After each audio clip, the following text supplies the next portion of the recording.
So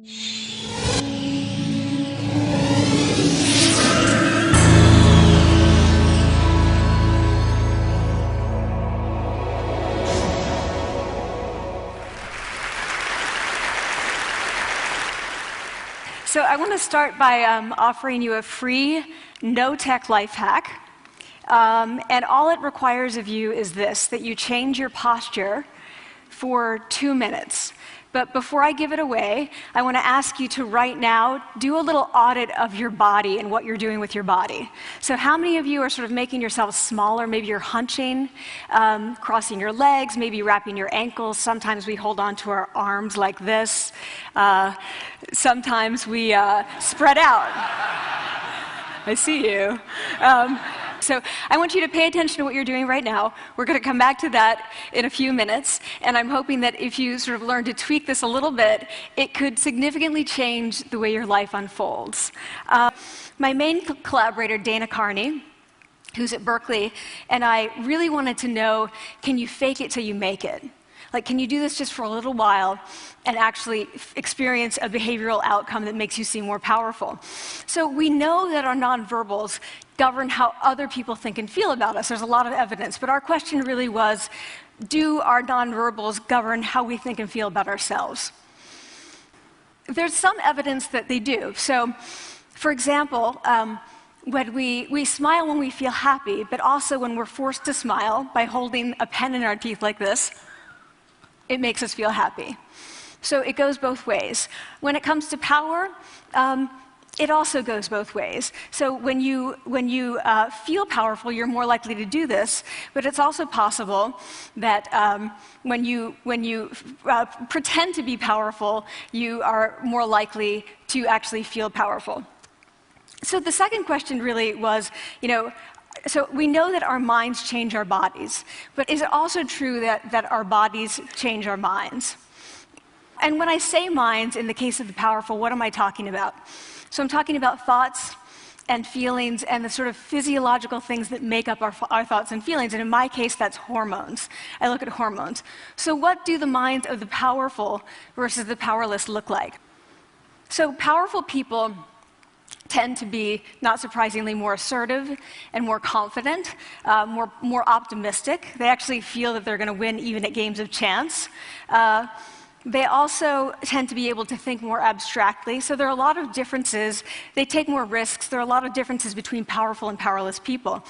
Physiologically, there also are differences on two key hormones, testosterone, which is the dominance hormone, and cortisol, which is the stress hormone. So what we find is that high-power alpha males in primate hierarchies have high testosterone and low cortisol. And powerful and effective leaders also have high testosterone and low cortisol. So what does that mean? When you think about power, people tended to think only about testosterone because that was about dominance. But really, power is also about how you react to stress. So do you want the high-power leader that's dominant, high on testosterone, but really stress reactive? Probably not, right? You want the person who's powerful and assertive and dominant, but not very stress reactive, the person who's laid back. So we know that in primate hierarchies, if an alpha needs to take over, if an individual needs to take over an alpha role sort of suddenly, within a few days, that individual's testosterone has gone up significantly and his cortisol has dropped significantly. So we have this evidence, both that the body can shape the mind, at least at the facial level, and also that role changes can shape the mind. So what happens, okay, you take a role change, what happens if you do that at a really minimal level, like this tiny manipulation, this tiny intervention? For 2 minutes you say, I want you to stand like this, and it's going to make you feel more powerful. So this is what we did. We decided to bring people into the lab and run a little experiment. And these people adopted for 2 minutes either high-power poses or low-power poses. And I'm just going to show you 5 of the poses, although they took on only 2. So here's one, a couple more. This one has been dubbed the Wonder Woman by the media. Here are a couple more. So you can be standing or you can be sitting. And here are the low power poses. So you're folding up, you're making yourself small. This one is very low power. When you're touching your neck, you're really kind of protecting yourself. So this is what happens. They come in, they spit into a vial. We, for 2 minutes, say, you need to do this or this. They don't look at pictures of the poses. We don't want to prime them with the concept of power. We want them to be feeling power, right? So 2 minutes they do this. We then ask them, how powerful do you feel on a series of items? And then we give them an opportunity to gamble.